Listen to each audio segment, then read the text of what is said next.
All right, listeners and viewers, welcome back to Get to Know Your Speakers. This is on day 3, so I'm not really sure how you're looking at the interviews or listening to the interviews, but regardless, is you've got a couple of days of content to really take about 20 minutes and get to know the speakers. And so today we're continuing on, and I'm so excited to have this talented, amazing person sharing the screen with me today.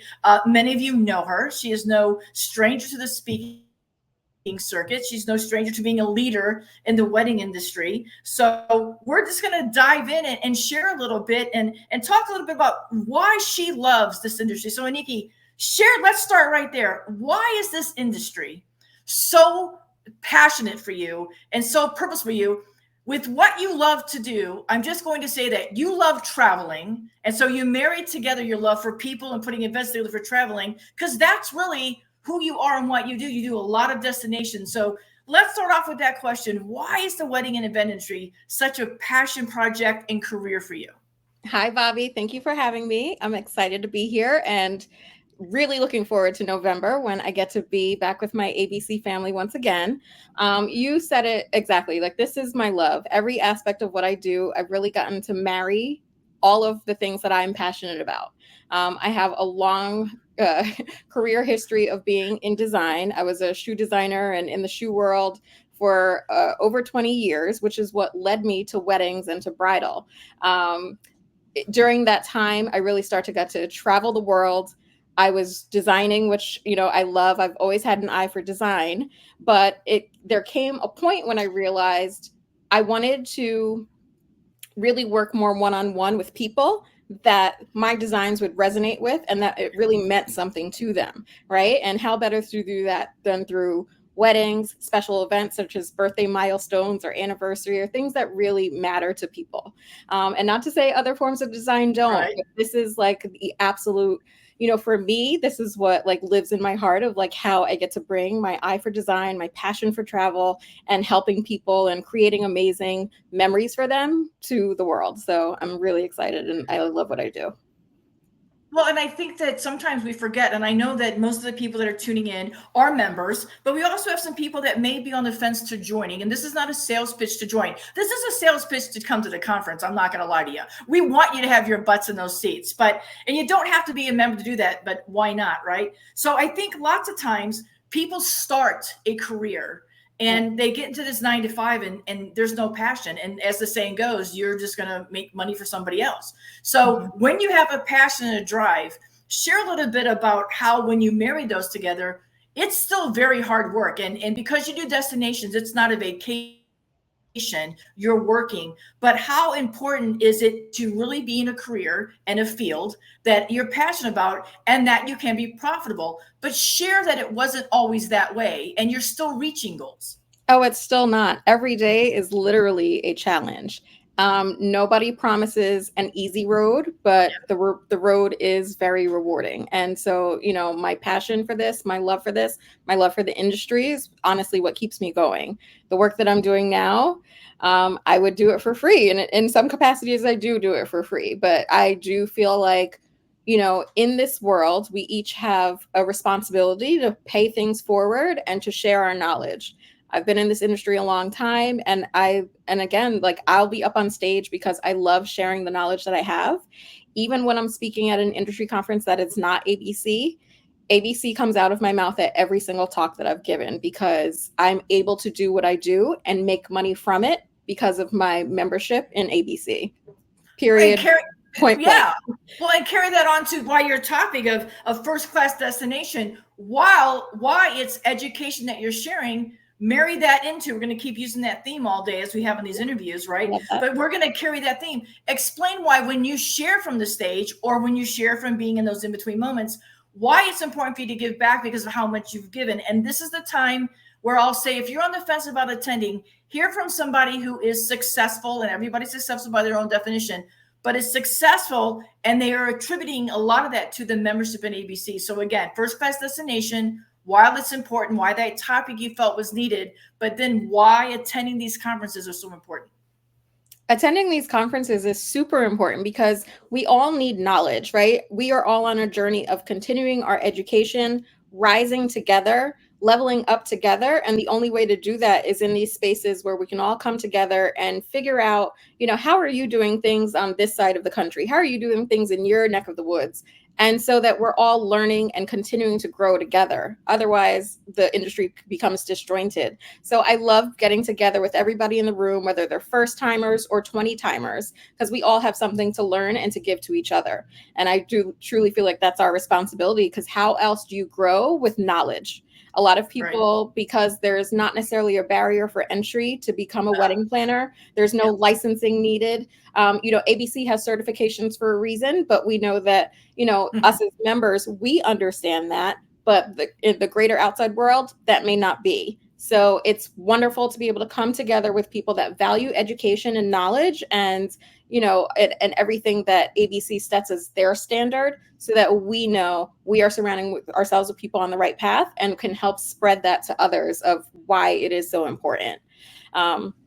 There's so much that I can continue to say on that topic, but again, I feel that ABC is integral for my membership within ABC is integral for me year after year, so that I can be profitable, so that I do know how else to make money doing what I love. And I can say a word. We have an IATA number. If you don't know what that is, you need to be in the room come November to learn from us. Come to our talk. We're on day one, speaking about travel and how you can make it help your bottom line in business, for sure. Well, in first class destination, you're going to encompass a little bit of what? How can the people that tuned in, and I will add on to the fact of last year in Puerto Rico at the conference, I literally saw every single person at the table with an open notebook or their laptop. It's that much information is flowing from the speakers, but I also see that everybody's really taking in. And again, you have to go back and implement this. But how can we prepare? How can those that are going to be sitting down be ready to go for first class destination? Any questions they should get ready to bring to you? What should they do to best prepare to soak it all in? I'm going to be literally sharing everything. So some of the things that I'm going to be discussing are, how do I form partnerships with destinations that we all dream of being in, right? How do I, how does this help my couples? How do I, how do I explain to couples why it's necessary for me to go on a trip in advance of the destination? Or what does it mean for me to be a certified travel expert in a certain destination, what that means versus someone that's never been to a certain destination that they dream of working in. There's so much that we'll be talking on. And, I would say have your questions ready. Any question that you have about doing destinations wedding, any question you have about doing destination weddings, whether you've done 1, 5, none, come prepared with those questions. We are going to be sharing it all. We will be an open book, ready to share with you. There's nothing that's being held back during this talk. Well, and I think you're very approachable. And I mentioned earlier, and she is a leader. She's the president of WIPA at the local chapter. So she puts her money where her mouth is. She believes in education, but as that leader as well, meaning she wants to gather people to come and educate and do things. And so at this conference, when you see her walking around, or any of her team members, make sure you reach out. And also, she has made it such easy for us to get a hold of everybody. ABC, the new leadership and ownership, and just all the new wonderful changes. They've made it easy for you to connect with the speaker. So how to reach her on Instagram is there. Go ahead and reach out in DM. If you have a question, send it to her, because then she can kind of find you and approach you. Give her a little bit of time to think about it. Plus, again, I'll say, sometimes when y'all reach out to us, we actually tailor fit our slides towards the end of the presentation. We can fit in some questions that we are hearing. So this is an opportunity, because we're months in advance, to reach out and just let her know, as well as all the speakers, hey, I'm thinking about this. And I want to also say, and I'm going to put you on the hot seat, can anybody be a destination wedding planner? Should everybody be a destination wedding planner?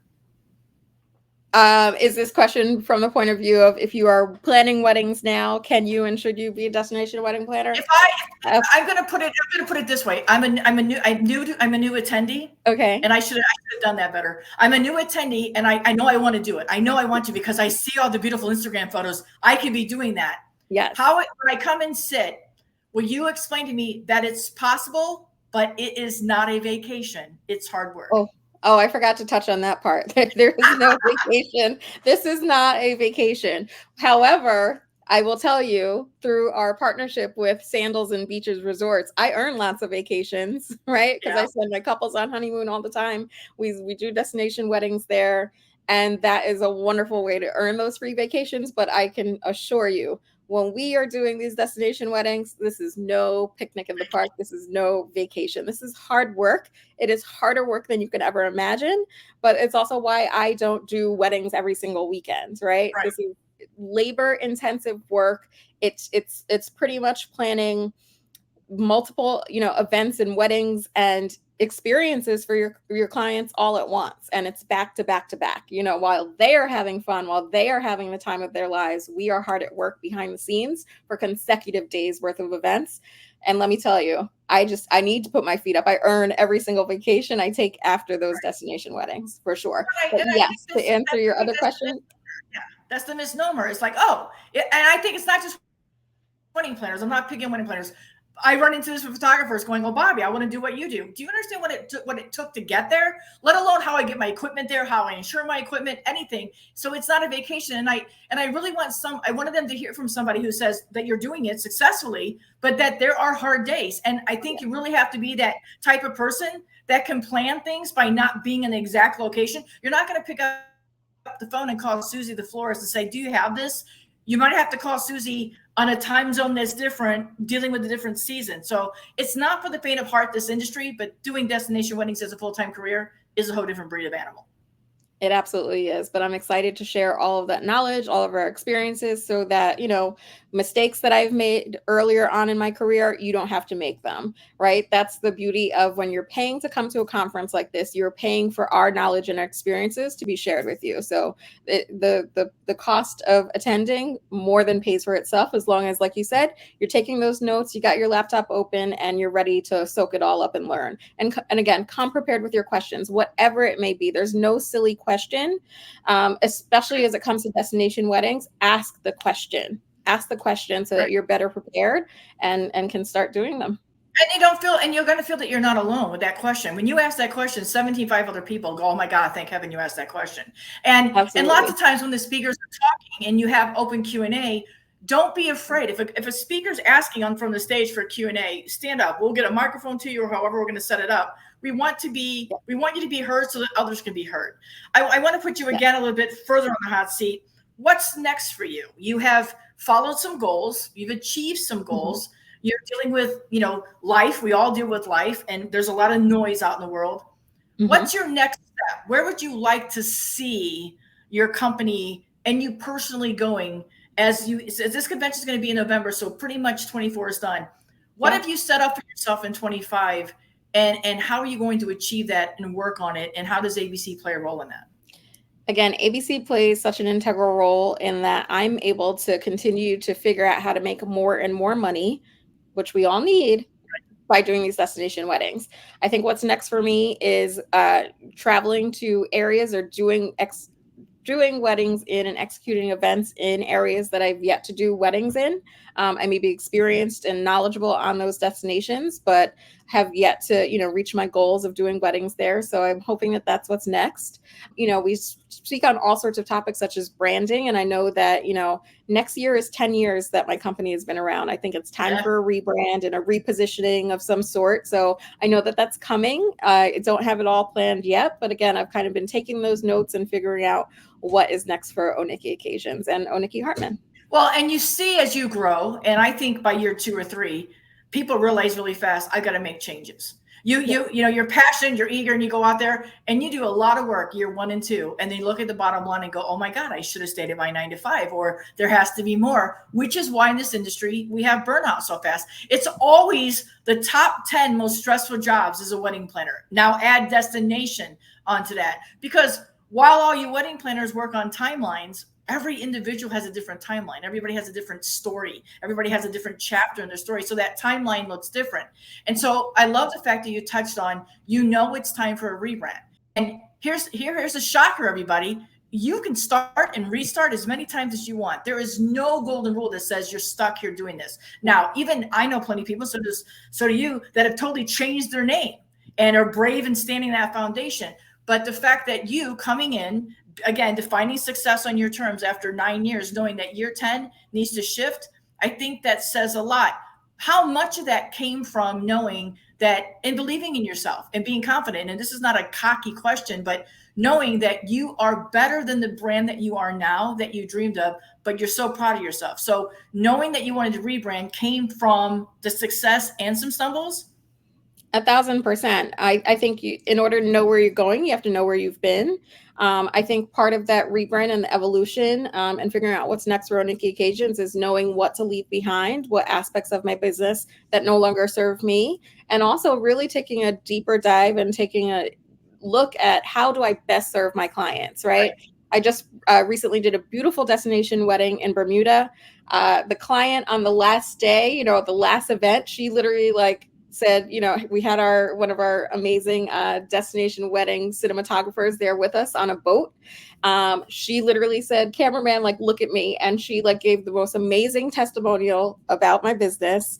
And it's and I still, of course, took the time just last week to have a recap with her to hear what could have been better, what went great, so that we know, and we're always learning, growing, and figuring out how best to serve our next client that comes along. And in some of that, we realize, what resonates with the clients so that we're able to keep excelling and offering an elevated level of service. And that's a great, that is a great testimony to us in the industry. We forget how much we know. I think if you're an entrepreneur in general, you get so wrapped up in the day-to-day, and especially in the wedding and event industry, we're so wrapped up in the emotion. But we forget that we're dang good at what we do. We know how to deliver. And we sometimes question ourselves with all this imposter syndrome and all the, oh my gosh, Niki Occasions once again is traveling over here and I'm stuck in, not knocking, Podunk, Kansas City, but I'm just saying those are choices. You can be huge and wonderful and profitable in your own local market. Do what is singing to your heart. Do where your passion takes you. But I think all of us, that lesson to learn is when a client in the midst of what's happening wants to shout out your praises, pretty much say, honey, why are you still doing small? And here you are on a big, massive boat and a wonderful destination. And her vision is you're playing small, right? You can do so much more. So I love that you're taking that heat and that you're moving. And you touched on leaving behind what's not serving you, because sometimes when we say no and let go of something, that is costing us money. So when you looked at your bottom line and said, these things aren't doing it, I'm going to let them go. Was that terrifying? Or are you excited about it? Both. I think it comes with a mixture of both, because, when someone still reaches out to you, it seems like low hanging fruit, but haven't we already learned that lesson of, this is not going to serve us in the long run, right? Yes, it's easy money. Yes, we want money coming in at all times, but, I'm always advising, if this is what you want to hire me for, you are not going to get the value. I'm not going to be as excited to do it. Not that I'm not excited to serve, multiple areas of the market. There's someone for everyone. And I have to play. I thrive where I can play bigger, to your point. So I think that's important to, in order to keep elevating. Well, and you want to talk about burnout, stop saying yes to everything. Because if I always say, people used to say to me, at a wedding, my gosh, you make it so easy. This looks so easy. You've done an amazing job. Oh my gosh. And they haven't seen one photo I've taken. Yeah. But because of what I've done in my 40 years of experience, I had to really be careful. I had to tell myself all the time, put a smile on your face, Bobbi. Oh, wait, don't make it look so easy, because it just became a routine, because I know what I'm doing. And while every wedding and every event I did was different, I'm excited and passionate about it, but you just get in that groove. And so I think we make it look easy, but I think that's also how we burn ourselves out, because while we have built up these great resumes and these great portfolios, everybody, I want to work with Niki because she's here. I want to work with Bobbi because she's at this venue. And we have burnt ourselves out on that venue. We have to stay challenged. Yeah. So when we let some things go that have served us well to build our career, the next brick in our foundation, our clients are going to be shouting us and seeing us, and build businesses where your clients are your foundation, where they do the heavy lifting for you. But at some point, being able to say, like you said, I want to now explore all of Asia, and I'm going to become super successful by my definition, doing all Asian islands, or going to Europe and doing something different, because that challenges you. share a little bit about why that will keep you in this career for another 2 or 3 years. Because if you didn't challenge yourself, burnout, overwhelm, and then you're not going to be passionate about it, and your clients will suffer. Exactly. I mean, you've said it right there. I mean, we all have that rush. Hopefully, we're on with lots of people that love to travel, as I do. But it's just like that same excitement that you get from exploring a new destination that you've never been to, right? And now that you've gotten like a little bit of experience on your belt as a traveler, right? You know how like there's less fear out of it, right? Than someone that's never traveled outside of the U.S. or whatever that may look like. And like you mentioned about doing weddings in your own backyard. That's actually a signature talk that I've given as well, because that is where you start. We all have to start somewhere. And I'm telling you, your backyard, your own backyard is where best to start.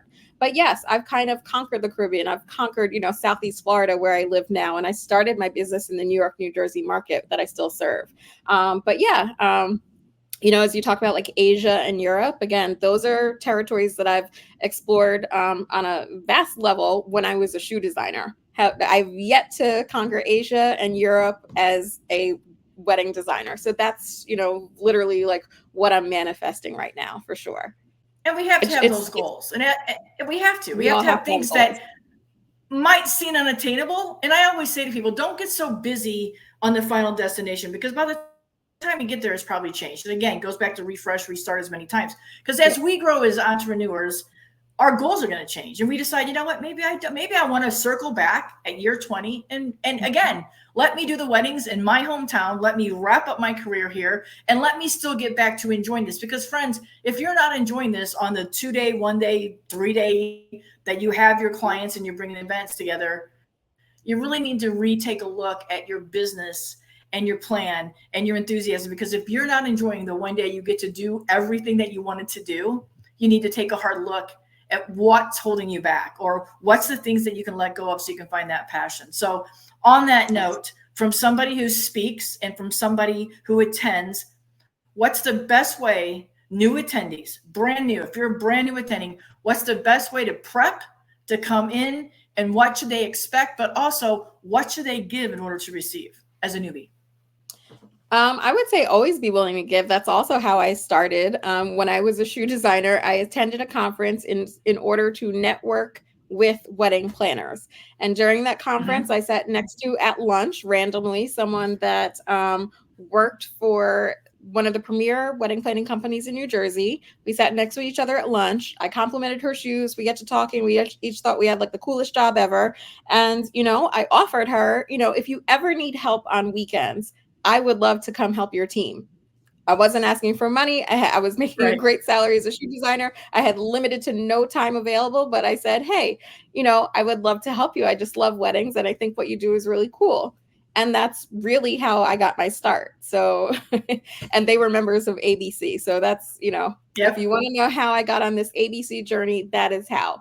I am always one that says, figure out, how can you serve someone, not, what's in it for me? Right. That is always the way. And that's how you build relationships, I feel. So that when I do need something, I don't feel uncomfortable asking, because I've given so much. I always, that's my mentality when I meet people. How can I best help or serve you? Or what can we learn together? Or how can we rise together? So come in with that great attitude.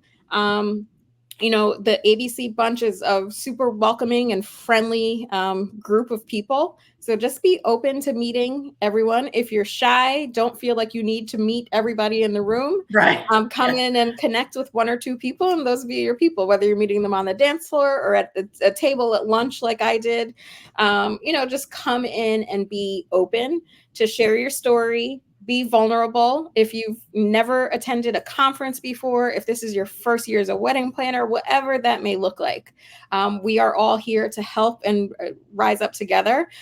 So that's, the beauty of attending an ABC conference for sure. And we all started that first day. First conference. Yes, exactly. Yeah. And please come up to me. Like Bobbi said, please approach me in my DMs. And if you have a question that you want me to answer on stage, send that question to me now. I will happily, craft, what we're going to speak about based on those questions that I know that everybody has, because you're not going to be the only one with those questions, for sure. And this year we have a speaker room. Erin and her planning team committee have put a speaker room together. So they're going to be able to see us, on and off the stage, and we'll be in there for a little bit. And that's just another way. But you hit the nail on the head.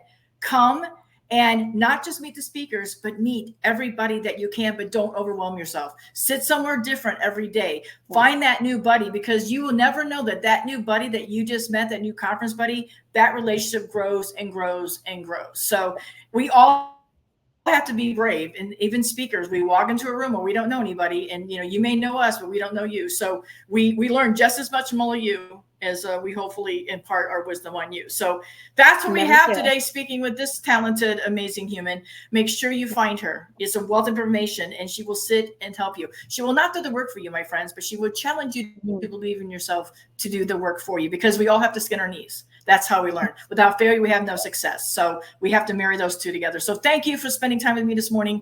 We can't wait to see you in November. Get those tickets. There's still tickets available. It's so easy to get to. It's smack dab in the United States. So while it might not be this amazing destination that you want to go to, come to this conference and learn how you can go and start planning weddings beyond your dreams and your clients' dreams by attending. I am so excited because it's all in November. Yeah, as we talk about it, like, this is a new destination for me. I have never been to St. Louis, so I am super excited to see it. Bobbi, you're gonna have to give me the tour. Please promise. Oh yeah. Yes, it's like, and we probably won't have a hockey game, but the Union Station is right next to the hockey stadium. So most people know that that's my career started right there. So it's beautiful, and it's going to be a good time to be there. It'll probably be 105 because of global warming, folks. What can I tell you? But so dress in layers, bring some things. You're going to enjoy it. It's all right there. There's an aquarium on site. There's lots of beautiful things to do. It's safe. You're going to be around safe people and people that want to help and inspire you. So make sure you have your tickets. And for those who already do, I hope you're getting as excited as we all are to be there with you. So we can't wait to see you all in November. Until then, be safe, travel safe, and we will welcome you to St. Louis with open arms, and we'll leave. You're going to leave more inspired and more motivated than when you showed up. I can promise you that, my friends. Thank you, everybody. We'll talk to you soon. Thanks, everyone.